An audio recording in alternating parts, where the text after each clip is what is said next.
Olá! O que será que acontece quando a fé é colocada à prova de verdade? Nessa análise, a gente vai conectar 4 passagens bíblicas que, assim, à primeira vista, parecem não ter nada a ver uma com a outra, mas juntas elas contam uma história única e muito poderosa sobre o que se passa no coração humano quando o medo e a incerteza tomam conta. Parece uma pergunta meio estranha, né? A traição de uma nação inteira e a falha de um único homem. Mas o que será que une esses dois momentos de puro desespero? Pois é, a resposta leva a gente para o centro de uma das maiores lutas humanas. O que acontece com a nossa convicção quando a pressão fica insuportável? Todo o colapso, ele começa com uma rachadura.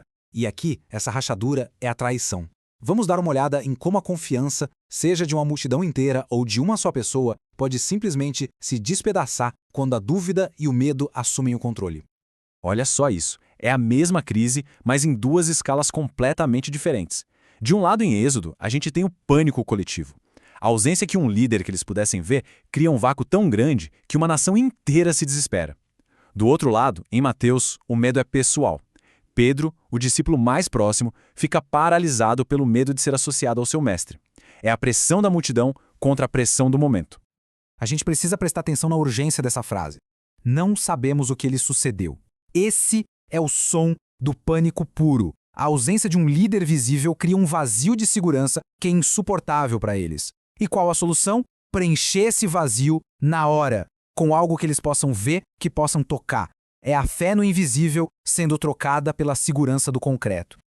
E aqui, o pânico é diferente. Não é um pedido em grupo, mas um grito silencioso de autopreservação. Não conheço tal homem. É uma negação completa, total. O medo de Pedro é tão grande que ele não só nega ao mestre, ele apaga uma parte da própria identidade para tentar sobreviver àquele momento. É a fé se quebrando sobre uma ameaça direta, pessoal. Bom, depois da falha, vem a resposta. E é aqui que a história tem uma virada e tanto. Como o divino reage a essa traição? Vamos ver as consequências, que são duras, mas também as respostas surpreendentes que surgem. Um equilíbrio bem delicado entre justiça e misericórdia. A consequência da idolatria foi imediata e brutal. 3.000 pessoas. Esse número não é só uma estatística, sabe? É o peso da quebra de uma aliança. Uma demonstração clara da gravidade do que eles fizeram. A situação era tão devastadora que parecia não ter saída, a não ser por um ato de misericórdia. E então, Moisés faz algo extraordinário. Ele não tenta defender o erro do povo. Pelo contrário, ele apela diretamente ao caráter de Deus, lembrando-o de suas próprias promessas. E o mais impressionante, ele se coloca no lugar do povo, oferecendo a própria vida em troca do perdão. É o líder se tornando um escudo para a nação. E aqui o contraste é radical. Enquanto Moisés argumenta com toda a paixão do mundo, Jesus responde com silêncio. Nenhuma defesa, nenhuma negociação. Em vez de argumentar contra a consequência, ele absorve por completo. São 2 modelos totalmente diferentes para lidar com a mesma crise. Um fala, o outro se cala. Impressionante, né? Então, se o medo leva à traição, qual é o antídoto? A gente já viu a crise, agora vamos explorar a solução. Os textos nos mostram um caminho completamente diferente. Um caminho de confiança e de louvor, mesmo quando tudo parece estar desmoronando. O Salmo 33 é tipo a resposta direta ao pânico. Em vez de focar na falha humana, ele constrói uma base sólida para a confiança. Cada uma dessas declarações é como um pilar, sabe? Afirmando a natureza de Deus que não muda. É o antídoto perfeito para aquela ansiedade que a gente viu lá no deserto e no pátio da prisão. No fundo, a mensagem é um convite.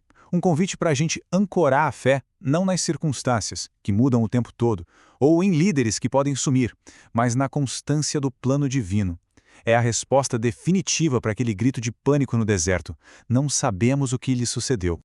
Mas de onde vem a força para confiar desse jeito? Isso nos leva à peça que faltava nesse quebra-cabeça, a sabedoria. E não estamos falando de conhecimento, de ser inteligente.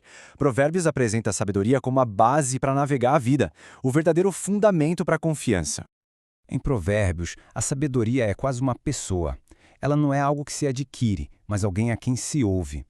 Ela estava lá, no comecinho de tudo, como que tecida na estrutura da criação. Então, buscar a sabedoria é se alinhar com a ordem fundamental do universo. E aqui a coisa fica séria. Olha só o peso dessa frase. A escolha não é só entre ser sábio ou tolo. É uma escolha literal entre a vida e a morte. De acordo com o texto, ignorar a sabedoria não é um erro qualquer, é um ato de autossabotagem. É uma declaração radical sobre o lugar central que a sabedoria tem na nossa própria existência. Então vamos juntar todas as peças. A gente viu a crise em Êxodo e Mateus, onde o medo e a impaciência levaram à traição. Vimos o caminho para a solução: misericórdia, perdão, louvor, confiança, tudo apontado nos Salmos. E finalmente, a gente encontrou o fundamento para tudo isso em Provérbios, a sabedoria como o próprio caminho para a vida. Cada texto responde ao anterior, criando uma mensagem única e coesa sobre como navegar sob pressão. E a gente termina com essa reflexão. O que vimos nessas histórias é um conflito que atravessa o tempo. Em momentos de pressão, quando a incerteza grita alto, duas vozes disputam a nossa atenção. Uma é a voz reativa do medo, que leva ao desespero. A outra é a voz firme da sabedoria, que aponta para a vida. Qual delas vai soar mais alto? A resposta a essa pergunta continua definindo a jornada da fé, hoje assim como era antes.